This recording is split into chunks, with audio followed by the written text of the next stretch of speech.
Arg mateys, it be International Talk Like a Pirate Day, and today we be doing pirate nails on Jillies Nails. So I bought this plate M092 from Maniology specifically for this pirate and the dragon eye. Love this image. It's one of my favorites. And this is a rando plate I got off of Amazon. Have no idea who made it. I don't know, but it has pirate stuff on it and I like it. So as soon as we get this fuzz off of my brush, we will start this pirate mani. And again, with the fuzz, pay no attention to the Mulan nails. You do not see the Mulan nails. So I did this really cool watercolor Mulan mani, and I went to edit it and realized I filmed half of it off the frickin' monitors. Like, you couldn't see it. So if you want to see how I did those watercolor Mulan nails, let me know. On the pirates, I am going to do reverse stamping for this, and I've kind of changed up the nail polish order because there are so many different polishes in here. I want to show them to you as I use them. So what we're doing is just going ahead and stamping the images that we are going to need to reverse stamp, and I'm going to let those start to dry while I gather all my other supplies together and everything. And the first one is going to be this, I think it's supposed to be a parrot, but it looks like a cockatoo, so we're going to call him a cockatoo. I'm going to paint his little beak orange and his little claws on his perch orange. Now when you're using this little brush from Maniology, you can just brush it off on a paper towel. You don't have to dip it in acetone every time to get the polish out. I've never had any problems with bleed over that way. So it is something you can do to save yourself a little time.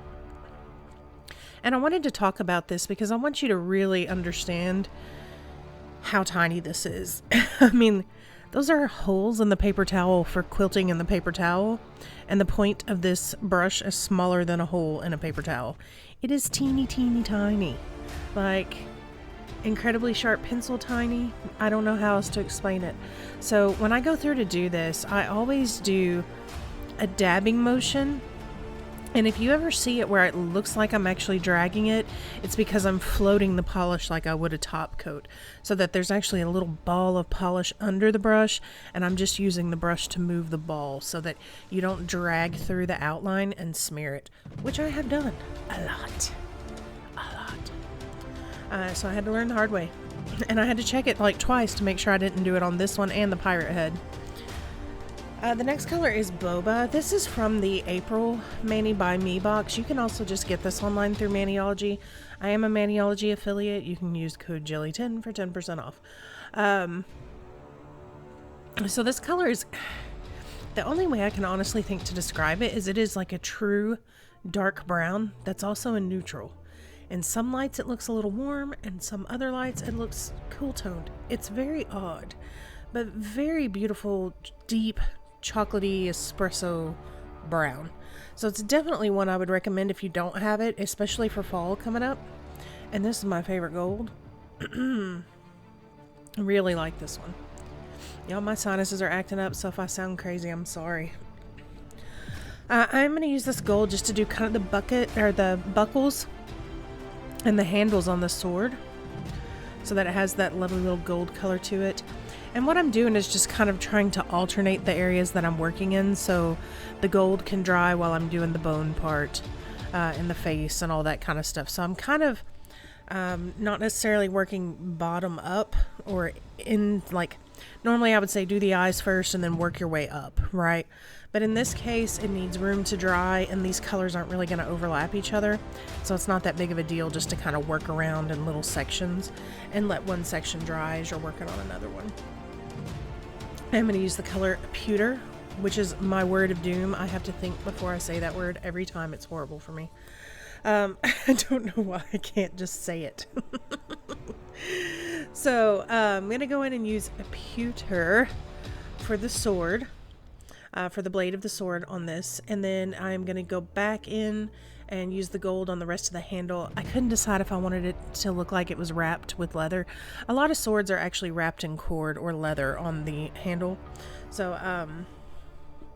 and my brain just went dead. I can't think of what the handle's called. I know it has a term. I'm gonna paint the bandana red with cherry bomb. Don't demonetize me for that. I'm not monetized. Go ahead and demonetize me for that. I don't care. I'm going to go in now and I'm going to paint the actual hat for the pirate this dark brown, again, this boba color, Really like this. Both of those coffee colors from that box are great for fall. You'll see latte I'm going to use as a base here shortly. There it is. And it's more of that creamy kind of latte coffee color. So I really like these together, and I really like this one as a neutral. Look at that. That would be so pretty for fall. And you could use boba and stamp like big brown swirly things over it. It would be really pretty. You could even do like a brown and brown French mani like that with like a 70s theme. It'd be cute. Now I'm getting all inspired. So I'm going to go through and do a color coat on all my nails. This does just take one coat. It is a one coat stamp polish. There was a little bit of, little bit of streakiness in there, but I was going to stamp over most of it, so I didn't really care. I'm going to go now and pick up the Jolly Roger. For those of you who don't know, pirate flag is called a Jolly Roger. I'm going to pick that up and let that dry a bit.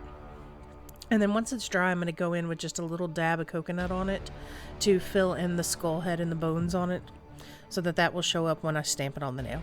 And then I am going to go through and start to apply everything. This one, definitely need this to go on a wide nail. It is a big image, so you will either have to shrink it or have big old fingers like I do. You notice it kind of lifted up on the corner. If everything's dry, you can just take your finger and press it back down. And instead of risking smearing those dark colors on my nails, I just chopped off what I didn't need with the cuticle stick and then kind of pressed everything down. And you'll see on this one, like, if you just press and hold for a few seconds, you don't need a sticky base coat. If you like them or they make it easier for you, feel free, but you don't need it. And this is a walk the plank moment. I did not let that dry enough, so I had to do that nail over. It smudged, popped like a balloon on my nail. And that is one thing you need to know about reverse stamping, is when you're dabbing or when you're painting, do not put it on too thick. Or if you do, make sure it's had plenty of time to dry. That one was not dry enough, and it went everywhere. In hindsight, when I look at this, I topped it with a shiny top coat. I wish I had gone back and done a matte top coat, because I really like how it looked matte. Although, it was cute this way too. And if you wanted to have fun, like, you could go into your pinky and put gems everywhere to look like treasure.